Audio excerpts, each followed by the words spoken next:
Assalamualaikum warahmatullahi taala wabarakatuh. Selamat datang kepada semua dan selamat berpuasa kepada yang berkenan. Syukur kita kepada Allah Subhanahu wa taala kerana pada hari ini kita sekali lagi dapat mengadakan wacana anjuran bersama sidang harian dengan Majlis Tindakan Ekonomi Malaysia yang turut disokong oleh beberapa buah agensi media ataupun agensi berita. Kalaulah selama ini kita begitu terarah, tersasar kepada isu-isu nasional seperti pilihan raya yang lalu ataupun perpaduan Melayu, maka pada pusingan hari ini insya-Allah kita dapat mengalihkan pandangan kita sedikit kepada isu-isu luar negara, isu-isu antarabangsa, isu-isu global, iaitu mengenai perjanjian perdagangan antarabangsa. Apapun, walaupun ini merupakan isu antarabangsa, isu global, ia masih mengenai negara kita. Ia masih mempengaruhi kedudukan kita sebagai individu, sebagai anggota masyarakat, sebagai warga negara Malaysia. Apatah lagi dalam konteks perjanjian perdagangan antarabangsa telah pun diwar-warkan juga apa yang disebut sebagai TPPA ataupun Trans-Pacific perjanjian yang telah dibuat baru-baru ini. Jadi untuk maksud itu hari ini alhamdulillah kita mempunyai dua orang ahli panel yang mempunyai kepentingan yang besar berhubung dengan perjanjian perdagangan antarabangsa ini, termasuklah TPPA yang dibangkitkan tadi. Saya tidak akan berceloteh panjang kerana kita hanya mempunyai masa sekadar 1 jam saja dan kita tidak mempunyai Q&A untuk menurunkan. Pertama, saya ingin menyebut bahawa bagi semua negara seperti Malaysia setelah mencapai kemerdekaan, berkedudukan sebagai sebuah negara berdaulat, kita telah terhubung ke dalam dunia antarabangsa, dunia global. Dan secara langsung dan tidak langsung, secara sedar dan tidak sedar, kita tertaluk dengan kepada berbagai perjanjian perdagangan antarabangsa. Artinya, sama ada kita menghiraukannya atau tidak, sama ada kita memberi kecanaan terhadap perjanjian perdagangan atau tidak, ia tetap akan menerkam, ia tetap akan mempengaruhi kita dan sebagainya. Jadi dalam hal ini kita ingin bertanya, apakah dengan kerumitan yang ada, yang sering terdapat dalam perjanjian antarabangsa itu menyebabkan rakyat umumnya jahil terhadap perkara itu, ataupun kerajaan sengaja merahsiakannya supaya itu lebih memudahkan pengurusan negara, pengurusan masyarakat dan seumpamanya. Jadi barangkali senario ini dahulunya begitu dirahsiai oleh kita. Apakah senario ini mahu diperpanjangkan? Saya nak adakan pada Datuk untuk memberi sedikit. Bismillahirrahmanirrahim. Assalamualaikum warahmatullahi wabarakatuh. Selamat berpuasa. Terima kasih Prof. Datuk Mat. Terima kasih Presiden dan kumpulan Kalang-Kerang yang telah menganjurkan wacana ini. Ia adalah satu topik yang amat penting dan saya akan menyumbang pada petang ini untuk beri penerangan. Mudah-mudahan kita akan dapat maklumat yang lebih lanjut dan lebih tepat tentang TPPA ini. Dalam bahasa Malaysianya ialah perkongsian Trans-Pacific lah, ya, Trans-Pacific Partnership. Jadi kita bagi TPPA sekarang, kita bagi lebih banyak TPPA. Jadi ia yang pertamanya saya nak tegaskan, kerajaan tahu bahawa ia mempunyai implikasi yang besar, mungkin amat besar dalam negara. Ya, kerana TPPA ini berbeza dengan FTA. FTA ini perjanjian perdagangan bebas. Kita dah tanda tangani banyak dengan negara ASEAN, Jepun, China. FTA ini yang telah ditandatangani sebelum ini meliputi ataupun terhad pada hal-hal perdagangan, iaitu tarif dan pelaburan dan juga penghematan. Tetapi kali ini ia meliputi hal yang luas, termasuklah buruh, umpamanya alam sekitar. Jadi oleh itu kesannya benar, kesannya sudah pasti akan menyentuh setiap kita rakyat Malaysia, ya. Yang keduanya berkaitan dengan kerahsiaan. Sebenarnya pihak kerajaan telah mengadakan banyak perbincangan, perundingan, konsultasi. Tapi kita mengakui bahawa konsultasi ini tak pernah akan mencukupi. Ya. Memang kita menerima banyak permohonan dan kita telah mengadakan beberapa masuklah dengan MTM, Tuan Nizam sendiri telah beberapa kali kita jumpa, termasuklah ahli-ahli Parlimen Barisan Nasional, ahli-ahli Parlimen Pembangkang telah dirundingi. Tapi kita mengakui bahawa memang perlu banyak lagi lah, dan saya nak maklumkan di sini bahawa Parlimen Dewan Rakyat Malaysia telah berkeputusan dan kita menyokongnya ditubuhkan satu fokus Parlimen, ya. Kerana ahli Parlimen walaupun setelah diberi penerangan mereka belum puas hati lagi. Maka fokus ini mengalami 7 ahli Parlimen, 4 daripada kerajaan dan 3 daripada pembangkang, dan diketuai oleh Yang Amat Dr. Jasin, Datuk Mahfuzah, dan kita telah beri komitmen kepada kumpulan ini bahawa setelah kita dalam proses perundingan ini, selepas ini kita akan adakan engagement dengan kumpulan ini supaya ahli Parlimen 7 orang yang mewakili kesemua Parlimen Malaysia ini akan mendapat maklumat yang lebih. Jadi kita tahu bahawa persepsinya kita menyorok ataupun rahsia itu persepsi, tapi realitinya sudah ada banyak konsultasi, tetapi saya mengakui belum mencukupi, benar banyak lagi. Saya di media penulis dan juga di TV dan berjumpa dengan UNGO, Dewan-Dewan Perniagaan Melayu, masuk FTM. Itulah keadaan terkini berkaitan dengan TPP. Terima kasih Dato'. Jadi itu satu penerangan dan pendirian daripada pihak kerajaan bahawa ia telah berusaha untuk mewawarkan TPP ini bagi memastikan rakyat ini dapat mendalaahnya, memahami sama ada menyokongnya ataupun sebagainya. Jadi kita beralih kepada saudara Nizam dan MTM. Jadi kita dapat juga kalau di luar negara banyak golongan berdesak kesatuan sekerja di New Zealand, di Australia dan di Malaysia juga seperti CAP dan sebagainya, termasuk MTM juga yang telah menghiburkan isu ini. Seolah ada perkara yang tidak kena, suatu yang terselindung, suatu implikasi jangka jauh yang sedang mengawal, yang belum menurunkan hujannya lagi barangkali. Jadi barangkali apakah reaksi kerajaan, pendedahan kerajaan, konsultasi kerajaan itu terlalu sedikit, tidak mencukupi, dan perlu lagi konsultasi rundingan yang lebih terbuka. Okey, terima kasih Komisi saya hormati Datuk Seri Musafar sebagai panel. MTM melihat isu perjanjian perdagangan Trans-Pasifik ini isu yang sangat penting. Kerana itu kita telah pernah menyebut dalam kenyataan akhbar kita sebelum ini bahawa kita melihat perjanjian ini seolah-olah seumpama satu tsunami ekonomi yang bakal melanda Malaysia dalam tempoh terdekat ini. Yang menjadi kebimbangan kita sebenarnya adalah kerana perjanjian ini sebenarnya telah disertai Malaysia sejak daripada 2010 yang lepas. Tetapi malangnya dalam tempoh 2 tahun perundingan ini berlangsung, kalau kita tanyakan kepada mana-mana pihak, kebanyakan pihak, mereka menyatakan pandangan mereka bahawa mereka tidak tahu tentang isi dan intipati kepada perjanjian ini.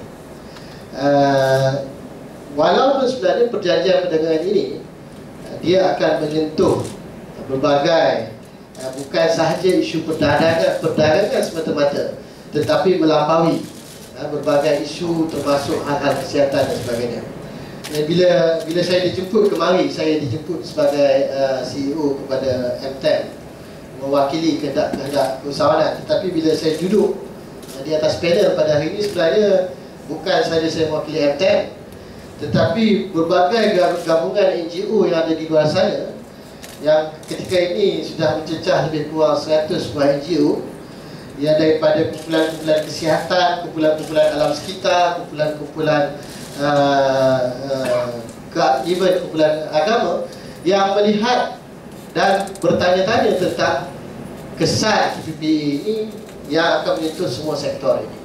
Jadi kebimbangan ini bukan kebimbangan yang pura-pura, bukan kebimbangan yang saja dibuat-buat, kerana asas-asas yang telah kita lihat dalam perjanjian perdagangan US dengan negara-negara sebelum ini jelas banyak kisah negatif yang boleh berlaku, dan menggunakan template ataupun acuan perjanjian perdagangan bebas US dengan negara-negara sebelum ini, kita dapat tahu bahawa mereka akan membincangkan perkara-perkara yang akan menyentuh hal-hal bukan saja SME sebagai MTEM, hal perubatan. Dia akan menyentuh hal perundangan yang akan mungkin mengganggu-gugat kedaulatan perundangan kita sekalipun. Jadi semua ini sememangnya satu kerisauan kita. Bercakap tentang perundingan seperti mana yang disebutkan oleh Datuk Seri Mustafa tadi, ini kita lihat satu sama ada kekeliruan di kalangan kita dalam memahami apa yang dimaksudkan dengan perundingan. Walaupun dalam banyak laporan ITI telah mengatakan mereka telah bertemu dan berunding dengan berbagai pihak, tetapi kebanyakan badan-badan yang tersenarai tersebut termasuk MTEM, kita menafikan bahawa perundingan itu telah berlaku. Ia semata-mata pertemuan yang membincangkan secara umum tentang PPA, tetapi tidak menyentuh intipati perundingan. Saya nak, Prof. Ya, boleh. Okey, saya sebagai contoh, Prof, sebagai tadi saya baru saja pulang daripada mesyuarat bersama dewan-dewan perdagangan yang ada di Malaysia. Saya bertemu dengan NCCIM, dan bila saya semak di kalangan mereka sendiri, mereka kata ya, kita ada pertemuan, tapi isunya masih sama. Tidak ada rundingan yang dimaksudkan, tidak ada konsultasi, tapi ada pertemuan. Ada pertemuan. Saya tak nafikan ada pertemuan. Kita pindah pada Datuk Seri pula. Katakanlah memandangkan bahawa itu. Saya nak jawab dulu. Datuk boleh jawab tu dalam reaksi kepada saya juga.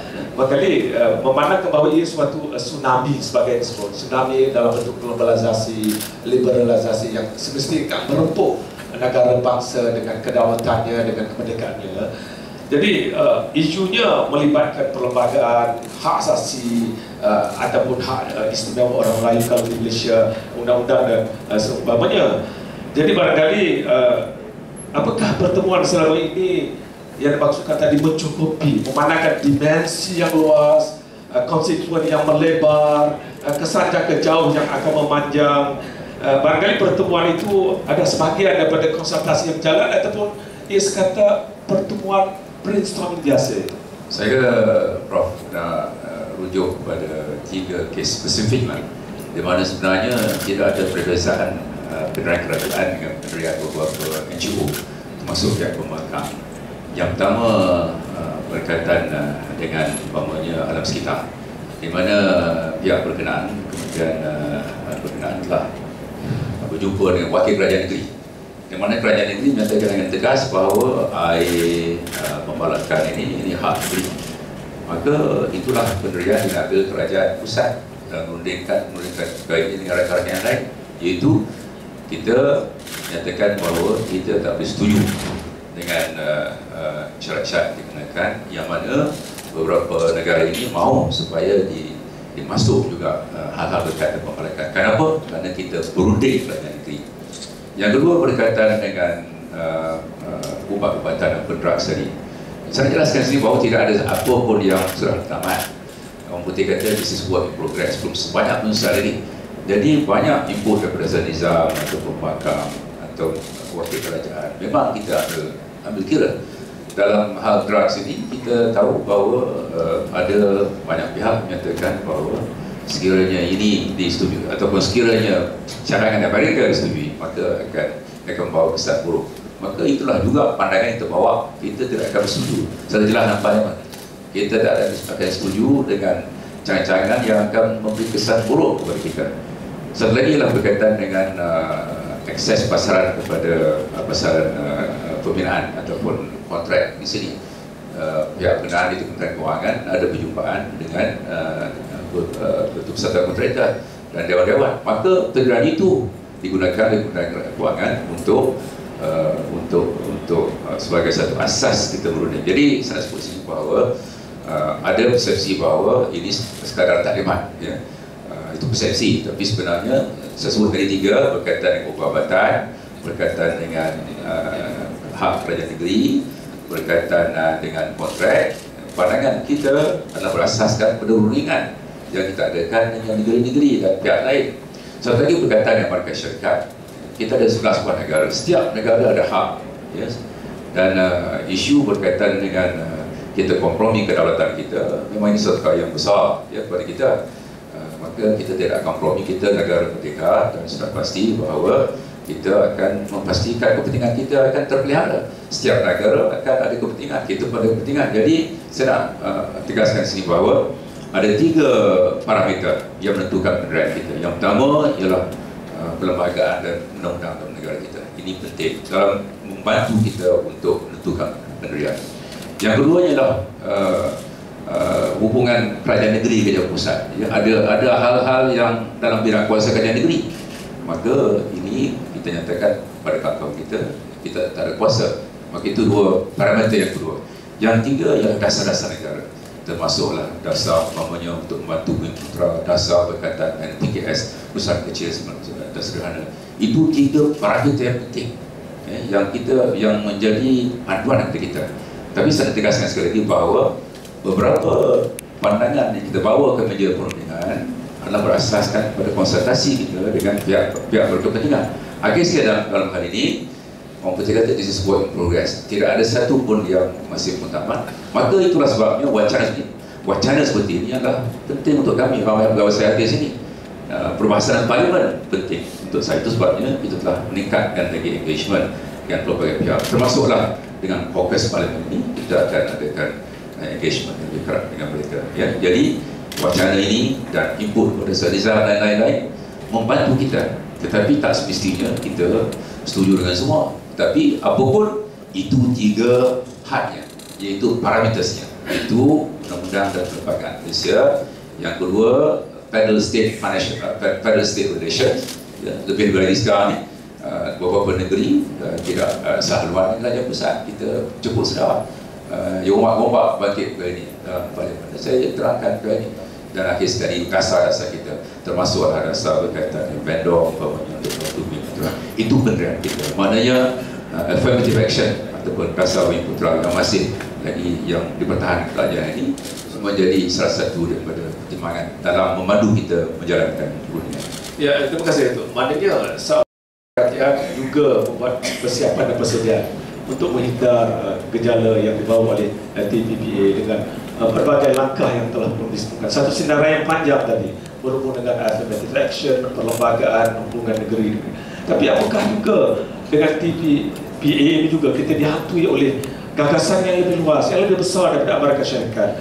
Walaupun kita disebut tentang keuntungan besar daripada perdagangan, tetapi juga perdagangan Amerika yang akan boleh meluas ke Asia Pasifik, yang menenggelamkan kawasan kita, rantau kita, yang barangkali akan kata orang putih overtake segala persiapan persediaan itu. Apakah itu satu yang menghantui juga? Saya rasa apa yang disebut oleh Dr. Pusi tadi sangat tepat. Itu juga risauan kita. Kerana kita lihat bahawa perjanjian TPPA harus diteliti, sama ada di peringkat secara dalaman ataupun secara global. Apakah kesan, contohnya buat masa ini antara permintaan awal MTEM kepada MITI, tunjukkan kepada kita cost benefit analysis, kajian kos dan manfaat yang bakal Malaysia terima andai kata kita menyertai perjanjian perdagangan ini. Yang kedua juga, kita juga minta tentang apakah kesan kajian mendalam tentang impak sosial, impak ekonomi maupun impak perundangan andai kata kita masuk pada perjanjian ini. Dan kita juga dapat melihat, harus melihat kalau ini secara lebih luas. Contohnya komen yang diberikan oleh Tuan Dr. Mahathir Mohamad kemarin apabila dia mengatakan bagaimanakah kesan perdagangan Malaysia dengan China sebagai satu contoh apabila kita menyertai rejim perdagangan TPPA ini. Sedangkan ada rejim perdagangan lain seperti RCEP dan ASEAN. Dan kita sudah dengar juga komen-komen daripada di peringkat ASEAN. Ada satu komen ketika World Economic Forum lepas mengatakan, daripada wakil ASEAN yang mengatakan TPPA ini bakal akan menjejaskan ekonomi serantau di peringkat ASEAN. Jadi ini yang membuatkan kita tertanya-tanya, apakah sebenarnya dia akan menguntungkan kita atau tidak? Dan penjelasan ini bagi pandangan kita adalah satu tanggungjawab besar yang perlu diberikan oleh MITI. semata-mata menyatakan trust me, percayalah saya. Semata-mata menyatakan I will give assurance, kita memberi jaminan. Tetapi jaminan itu tidak disertakan dengan fakta. Maka bagi pihak kita sangat-sangat takut. Sebagai satu contoh, Datuk Seri ada menyebut kata pihak-pihak negeri telah di bawah berunding. Pihak di peringkat negeri juga di bawah berunding. Dalam pengamatan kita, dalam perjanjian FTA sebelum ini sebagai satu contoh, dalam tajuk yang disebut sebagai regulatory coherence ataupun keselarasan undang-undang, ada menyatakan bahawa andai kata kita menyertai perjanjian perdagangan ini, andai kata kita menyertai perjanjian perdagangan ini, maka implikasi dia bahawa kita kena menyelaraskan undang-undang yang kita ada di peringkat negara, sama ada di peringkat persekutuan, di peringkat negeri, di peringkat local government maupun perlembagaan itu sendiri harus diselaraskan dengan kedak-kedak dan persetujuan dalam perjanjian TPPA. Ini berdasarkan pengamatan kita. Andai kata itu tidak diselaraskan, dan andai kata kita ada pihak-pihak foreign syarikat asing yang cuba berdagang dengan Malaysia, yang cuba berdagang tetapi terhalang oleh kerana ada halangan-halangan perdagangan daripada peraturan-peraturan sebegini yang kita tidak ubah, maka mereka boleh mengambil tindakan membawa kita ke Tribunal Antarabangsa ISDS atau menekan kita dengan mekanisme State Dispute Settlement SSDS, dan memberi tekanan hingga kepada menghalang, mengadakan economic sanction kepada kita. Penjelasan sebegini yang kita perlukan, bukan satu jaminan kosong. Tetapi andai kata dalam kes-kes begini, saya juga mungkin Datuk Seri boleh memberikan pengesahan kepada kita, adakah perlembagaan kita, undang-undang persekutuan kita, undang-undang negeri kita maupun kerajaan tempatan terpaksa diubah untuk menyelaraskan kita dengan kehendak-kehendak TPPA. Satu contoh lagi yang saya rasa penting, contohnya antara, sebagai satu contoh, dalam kes perjanjian perdagangan bebas FTA US dengan Peru, jarang sekali perjanjian perdagangan sebelum-sebelum ini menyentuh tentang government procurement ataupun perolehan kerajaan. Dalam FTA dengan Peru, mereka meminta perolehan kerajaan ini dibuka. Dan dalam kes Peru, dalam bidang construction, dalam bidang pembinaan, mereka telah membuka serendah 7 million USD ataupun lebih kurang 25 juta ringgit. Saya tanya kepada usahawan-usahawan terutama yang di bidang construction di Malaysia, kalau 25 juta tu besar atau kecil? Dia seolah-olah seumpama satu sekolah saja. Dan ada kita pembinaan di peringkat satu sekolah pun kita nak buka kepada syarikat-syarikat luar untuk masuk. Apakah implikasinya kepada pembangunan satu penjelasan pemurnian yang baik dan selari dengan kehendak Datuk Seri sendiri, iaitu menerusi pendedahan seperti ini kita akan mendapat reaksi dan respon yang menambahkan lagi feedback bagi membolehkan kerajaan bertindak. Jadi dari satu segi menerusi brainstorming ini juga barangkali ada tuntutan supaya perincian dibuat mengenai persiapan-persiapan sesudah ini, katakanlah berhubung dengan harga obat yang dianggap generic dan sebagainya, ataupun soal pattern yang kadang-kadang rumit untuk difahami tapi perlu diberitahu. Apatah lagi dalam keadaan di mana media masa hari ini mampu mengetengahkan isu-isu ini melewati dan melebihi apa yang dapat diberitahu oleh kerajaan. Rakyat semakin mendahului mengenai penerangan berhubung dengan harta TPPA sendiri. Jadi apakah Datuk Seri merasakan persiapan, persediaan, brainstorming yang sudah dibuat itu masih jauh daripada mencukupi? Prof, saya nak jawab beberapa perkara bangkitkan. Seperti saya jawab soalan Prof. Yang pertama berkaitan dengan kalau sebut sekolah itu memang menimbulkan suatu masa kebimbangan amat sangatlah. Sekolah, kontrak sekolah buka Amerika Syarikat ni. Jadi saya nak bagi jaminan di sini bahawa hasil konsultasi kita dengan Dewan Perniagaan, Pusat Kontraktor, maka kita ada apa dipanggil threshold yang tinggi, yang amat tinggi, yang tertinggi lah. Ini masih dalam perundingan. Jadi saya nak tekan ini, this is what belum selesai lagi, belum tamat lagi. Jadi saya tak mau bagi gambaran bahawa sekolah terjadi pun tanda bercakap mereka tak betul. Kita threshold kita tinggi sangat, ya. Jadi itu penting saya tekan. Yang kedua berkaitan dengan apakah ia melibatkan, saya sebut tadi, ya, bahawa 3 parameter penting. Yang pertama, perlembagaan Malaysia, ya, dan undang-undang kita. Takkan kita nak kena pindah perlembagaan. Perlembagaan kita tahu bahawa bukan senang, ya, bukan senang pindah perlembagaan. Yang kedua, saya kata hubungan federal dan state. Kita mengiktiraf kewujudan negeri dalam negara kita ini. Ada kuasa yang ada pada negeri ini, maka tak akan sentuh perkara itu. Yang tiga, dasar-dasar negara tersebut. Jadi saya nak ulang kerana penting. Kalau sebut sekolah boleh syarikat mereka boleh masuk ni, saya mesti takut lah, saya faham, semua takut. Kalau itu itu contoh digunakan, saya nak bagi jaminan bahawa setelah kita ada konsultasi, inilah sebab kita ambil feedback daripada usahawan Putra, itulah yang kita bawa kepada meja perundingan.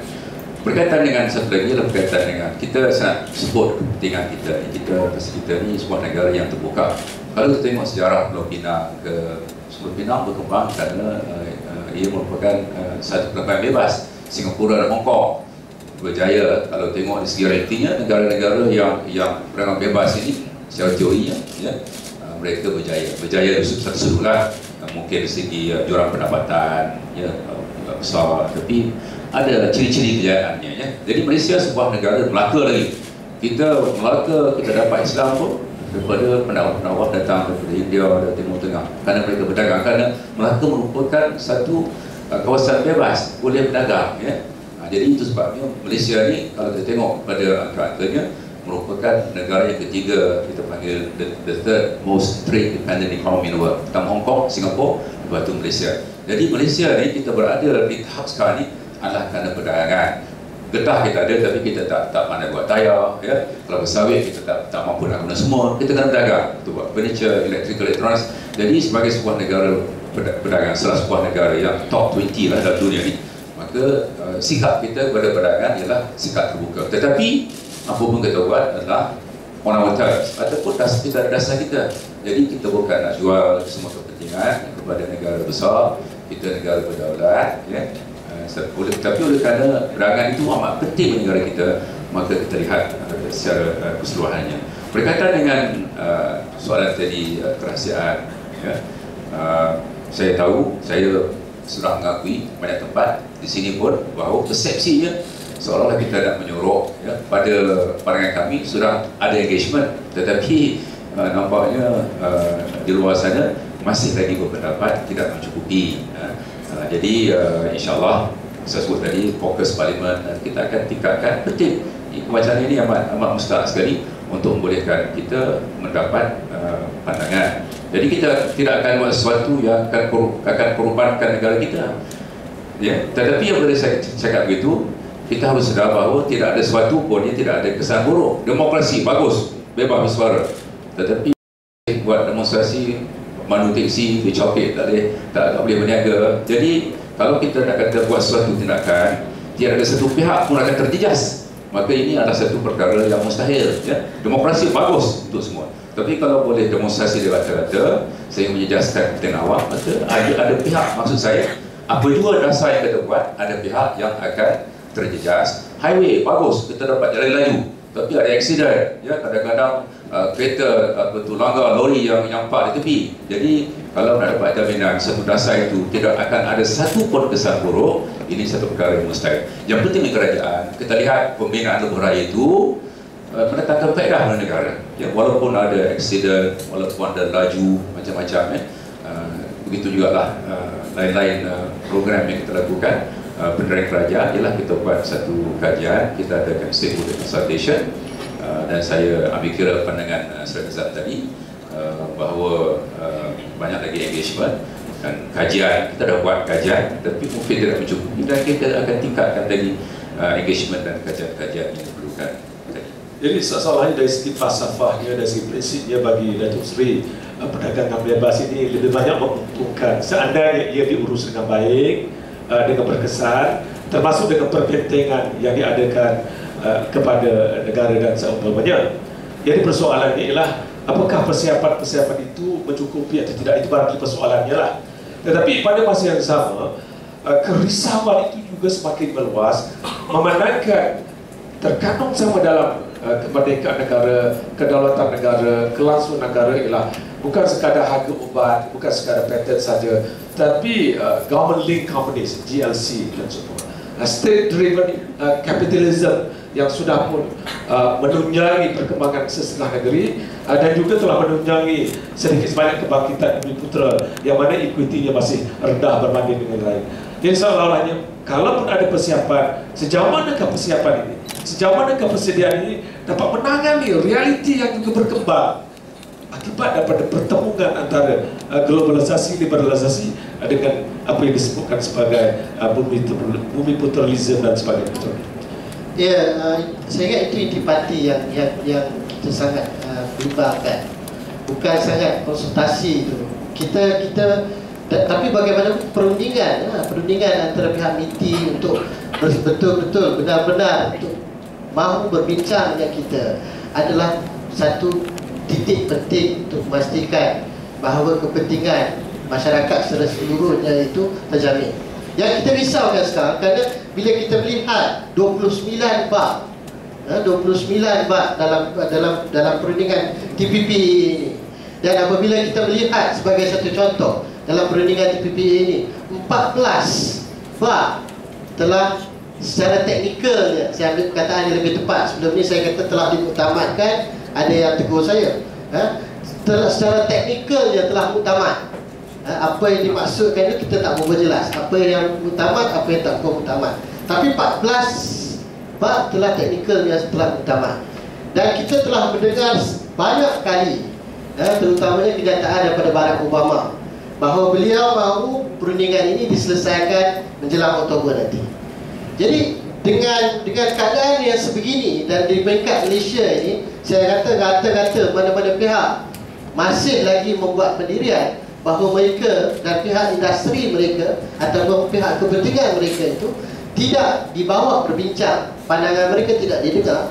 Bagaimana mungkin MITI baru-baru ini pun telah mengeluarkan kenyataan masih komited, masih komited dengan perjanjian dan masih komited dengan target yang diletakkan. Jadi yang kita runsingkan sangat adalah perjanjian ini akan menyentuh berbagai aspek tentang perkara-perkara yang diminta di peringkat Amerika Syarikat. Mereka menyentuh, ada baru-baru ini dikeluarkan satu report, Trade Barrier Report oleh US Trade Representative Report 2013. Dalam itu ada ratusan senarai perkara-perkara yang dilihatkan sebagai halangan perdagangan. Sedangkan halal pun dilihat sebagai halangan perdagangan. Saya tahu Datuk Seri pernah menyebut kepada saya, kata oh itu kita telah perjelaskan. Tetapi dalam bab lain, sebab kita tidak boleh melihat bab itu, topik itu semata-mata dalam konteks tersebut, tetapi kita perlu melihat konteks itu dalam hal-hal yang lain, bab-bab lain yang mungkin menyentuh hal yang sama. Sebagai satu contoh, dalam bab perubatan, dalam bab IP, kita tidak boleh meminta ingredient, kandungan-kandungan, bahan-bahan daripada pihak lain untuk memastikan sama ada dalam bentuk ubatan ataupun produk ataupun komersial. Nanti. Kita tidak dapat untuk divide the time fairly between him. No. Kita tidak. Saya tahu. Kita dengar detail dulu. Saya tak boleh keluar. Kita ada masa lagi. Tapi dalam 1 jam tak boleh macam tu. You divide and please act as a chairman and not another ahli panel. No. This is a wacana, not an ordinary forum. Please. Okey, kita sebagai satu contoh. Kita ringkaskan supaya masih sebagai satu contoh dalam bab halangan perdagangan, banyak perkara yang dilihat oleh Amerika Syarikat, dan ini dia bukan berkata berdasarkan hear pandangan umum saya, tapi satu laporan yang telah dikeluarkan oleh US Trade Representative Report. Jadi perkara-perkara sebagai satu contoh. Sebagai contohnya tayangan filem-filem di bawah gam yang kita sebut. Datuk Seri akan beri respon pada persoalan yang dibangkit oleh Nizam, soal time frame. Persoalan peraturan-peraturan yang berbagai yang perlu diurus segera. Jadi kita hala pula kepada Datuk Seri dalam berdepan dengan timeline yang sebegini, apakah reaksi dan usaha baru yang boleh dilakukan? Saya nak jawab berkaitan halangan perdagangan. Kita ada laporan juga, Amerika ada laporan, kita ada laporan. kita ada laporan tentang halangan-halangan yang dikenakan oleh syarikat-syarikat atau negara-negara seluruh dunia. Kita bermiti pada itu tugas kita agar kita ambil tindakan. Dibolehkan di bawah WTO, tak tersebut nama dari sini, tapi kita pernah ambil tindakan kerana mereka menekan pelbagai halangan dan kita ada pertemuan bilateral. Jadi halal tadi, ini adalah satu perkara agama yang penting yang kita pertahankan dan insyaAllah tiada masalah bagi jaminan di sini. Maknanya betul dalam beberapa laporan mereka syarikat disebutkan ini, tetapi kita tetap tegas. Ini berkaitan agama kita, tak akan kita kompromi. Saya mengakui kerana disebut dalam beberapa laporan. Timeline disebut oleh Nizam juga Prof tadi, itu target. Tapi kalau sekiranya benda ni rumit, kita tidak akan korbankan target untuk kalau nak pindah penerbangan, ya. Jadi target itu target kita tahulah target. Tak lupa nak kahwin bila nak buat anak target kan, tapi kadang tak buat anak ya, itu target je kan. Biasalah target, tapi target penting ada target penting untuk sebagai satu untuk menguruskan masa dengan baik. Kalau kita bincang 20 tahun buat apa, kita jadi target itu penting, tapi target tidak harus mengokong kita untuk mengorbankan kepentingan negara. Itu saya jelaskan. Jadi tadi Nizam oleh kerana banyak soalan, jadi saya pun penimbalan nak jawab satu. Tadi sebut mengenai China, kesan kita ada perdagangan perjanjian ASEAN dengan China dan ada peruntukan-peruntukan tertentu. Pada pengatakan kami tidak ada kesan. Dan sekarang ini China nomor satu rakan dagang. Kita rasa bahawa kedudukan China sebagai rakan dagang yang pertama Malaysia tidak akan tergugat dengan TPP ini. Jadi itu beberapa jawapan, oleh kerana terlalu banyak ni saya tak susunlah jawapan saya, minta maaf secara moderator. Tetapi yang terasnya tadi mengenai timeline, saya tekankan target penting untuk masa-masa. Tetapi sekiranya ada kepentingan yang mustahil untuk kita, takkanlah kita nak korbankan kepentingan negara demi target tersebut. Ya, sesuai dengan percambahan perbahasan ini, kita mampu membuat rumusan dan resolusi lah, mengenalkan bahawa keadaan sedang berlangsung, keadaan semakin Hari satu Prof sebut tentang juga ditanya oleh Nizam, mungkin saya jelas mengenai state owned enterprises ataupun GLC ini penting juga ya, so kalau boleh masa sikit lah. Jadi GLC ini besar peranan dalam negara kita Malaysia. Ada Petronas, ada CIMB, ada Maybank di Indonesia. Kata-katalah ada apa kita ada Syarikat Khazanah ya. Jadi kita juga ada syarikat-syarikat dalam negara kita sini. Jadi state owned enterprises ini merupakan satu instrumen penting. Jadi saya nak bagi jaminan di sini bahawa itu dasar kita. Takkanlah kita nak suruh ikut semua Petronas ke Maybank apa semua. Jadi saya nak bagi jaminan bahawa itu sebab saya kata perbincangan ini penting untuk kita dah memang itu sikap kita. Tapi setelah mendengar pandangan yang begini lantang, maka menguatkan lagi semangat kita untuk berjuang demi kepentingan negara. Itu sebabnya saya ucapkan terima kasih sekali lagi. Jadi kita ada dasar-dasar kita, Petronas, sebuah GLC yang penting, PNP, tabung haji, LTT. Jadi ini juga pandangan yang disuarakan. Saya nak cakap secara terus terang dalam hal GLC ini kita banyak bincang dengan Khazanah, ya, Khazanah mempertahankan bukan dan juga Kementerian Kewangan, dan kita mengambil kira banyak pandangan yang datang daripada Khazanah Nasional dan juga Petronas lain-lain. Jadi kita ada perbincangan ya dengan mereka. Dan betul lah kita tak bincang yang berkaitan Khazanah dan Petronas, tapi kita bincang dengan mereka dan mereka sudah sampai pandangan, bukan setakat tulis surat. Malam tadi pun saya temu surat satu daripada Khazanah Malaysia berkaitan. Jadi saya nak bagi jaminan kita ambil kira pandangan pelbagai pihak dan sudah pasti SOE ini ya, iaitu syarikat-syarikat pertanian kerajaan di Malaysia makan peran besar, dan kita mengakui bahawa tanpa mereka maka kedudukan ekonomi kita ini akan tergugat. Petronas umpamanya menyumbang hasil yang banyak kepada negara, kepada kita semuanya ya. Jadi takkanlah kita nak korbankan Petronas semata-mata nak ikut tunjuk negara-negara lain ya. Jadi kita ada kepentingan kita. Ya, daripada kedua-dua perbahasan tadi, dari satu segi kita diperlihatkan tentang segala langkah usaha yang sedang dilakukan oleh kerajaan yang memperlihatkan pendiriannya apabila berdepan dengan realiti globalisasi ataupun tsunami ekonomi. Pada masa yang sama kita juga mendengar pendedahan tentang kerisauan, kegelisahan, kerungsingan yang semakin mengenal pelbagai disebut. Apakah daripada segala ini berlaku suatu macam crystallization, suatu pendirian yang lebih komprehensif, yang menyeluruh bagi pihak kerajaan sendiri khasnya sebagai power that be untuk menangani realiti ini. Apakah Datuk Seri merasakan bahawa hasil daripada perbahasan seperti ini barangkali kita mampu memantapkan suatu pendirian yang lebih jelas, lebih jitu, lebih bermakna dalam menghadapi arus yang berkembang?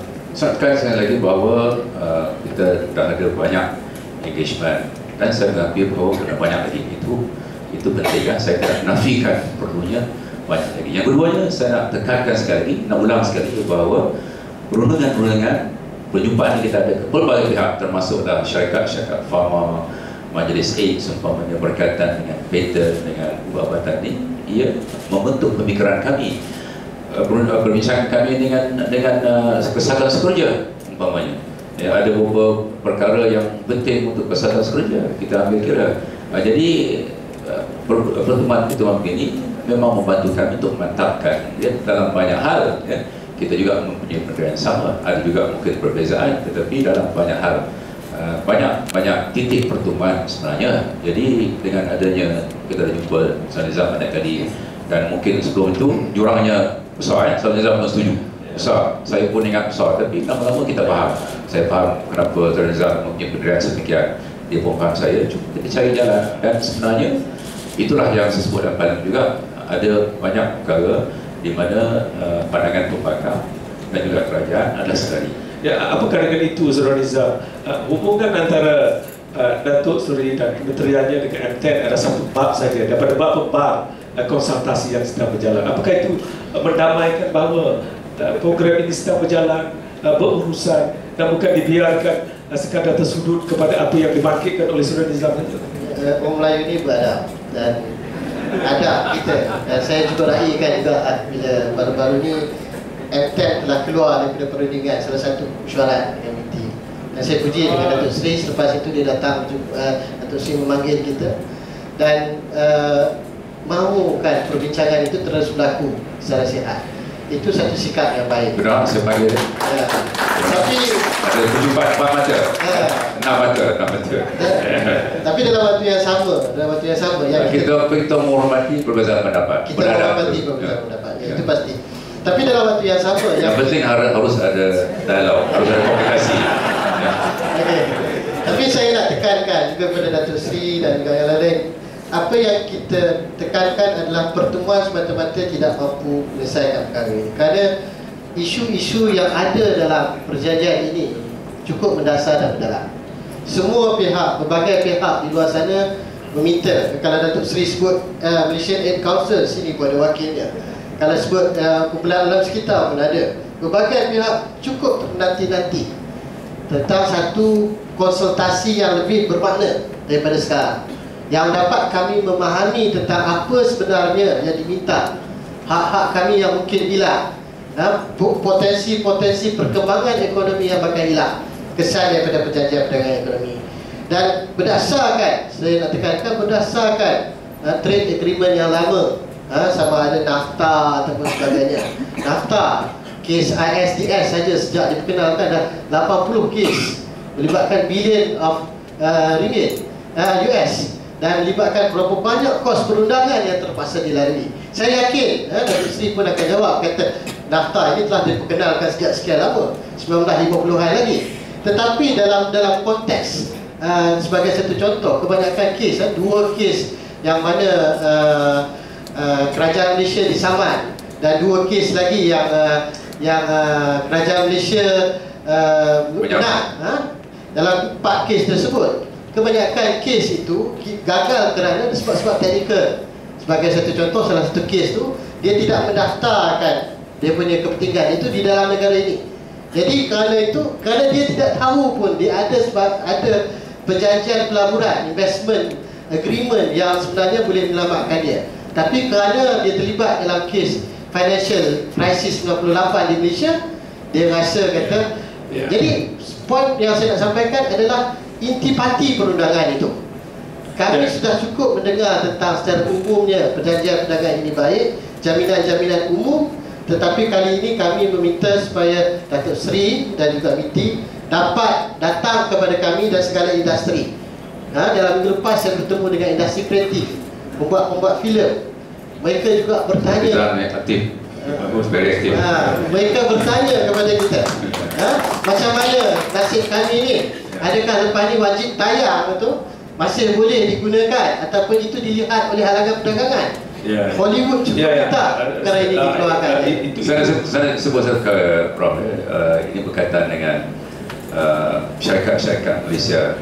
Beberapa tahun ini sebenarnya jumlah pelaburan Malaysia ke luar negara melebihi jumlah FDI masuk negara kita. Belum tu banyak FDI lah, tapi setahun 2-3 tahun ini. Jadi syarikat-syarikat kita banyak terlibat di seluruh dunia. Petronas di 35 buah negara, Samdalbi, Khazanah, kita punya bank. Jadi saya nak bagi sedikit kepahaman supaya kita faham betapa perlunya satu mekanisme untuk menyelesaikan. ISDS ni adalah satu mekanisme untuk menyelesaikan pertikaian, dan kita sudah ada daripada perjanjian jaminan pelaburan IGA 74 buah negara. Benda tu dah ada dah. Cuma ISDS ni mungkin lihat sebagai satu perkara yang besar. Sebenarnya ISDS ni meletakkan prosedur saja, dan prosedur ini adalah begitu ketatlah sebelum boleh diambil tindakan terhadap satu negara. ISDS ini adalah berkaitan satu perkara di mana sebuah syarikat boleh mendakwa kerajaan. Kerajaan sebelum ini pun dah ada IGA, dipanggil IGA. Malaysia sudah tanda tangan 74 buah negara. Cuma saya nak cerita di sini secara ringkas kerana masa tak ada. Oleh kerana syarikat-syarikat kita juga terlibat di luar negara, maka jika mereka teraniaya, jika kepentingan mereka terjejas, maka kita mahu juga Petronas ke Samdalbi ke Khazanah ke Maybank ke CIMB ke Tabung Haji ke LTT ke SP Steel, Battersea UK, tak kira mana-mana, kita mahu ada satu peraturan yang bolehkan mereka membawa masalah ke Timbalan Antara, ke arbitration ataupun ke mahkamah. Itulah lebih kurang ISDS ini. Kerana apa kita tak boleh melihat sesuatu itu dalam konteks syarikat mendakwa negara kita. Kita harus melihat kepentingan syarikat Malaysia beroperasi di luar negara.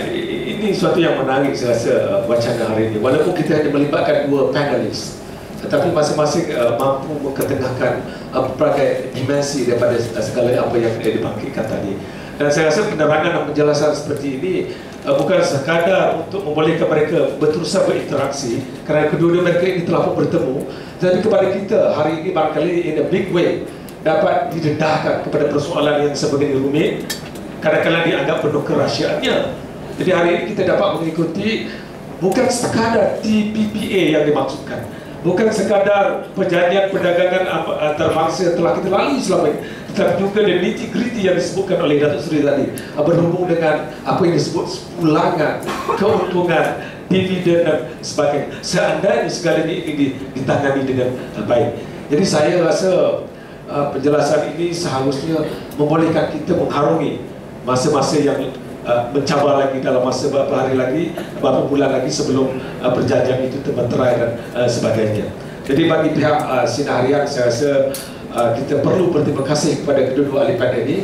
Walaupun mereka ini tersudut oleh masa, tersudut oleh keadaan, telah sedikit sebanyak berjaya mengangkat persoalan ini untuk dijadikan penerangan bersama, pemahaman bersama, dan sekaligus melahirkan keyakinan baru one way or another berhubung dengan apa yang disebut sebagai perdagangan antarabangsa, khasnya TPPA. Dan sekali lagi saya ucapkan terima kasih kepada Datuk Seri yang mana merupakan Menteri Kabinet yang pertama yang bersama kita untuk mewacana sini, dan Saudara Nizam yang saya baru tumbuh hari ini daripada MTN yang katanya MTN baru tumbuh lebih kurang. Bisa sabar lama.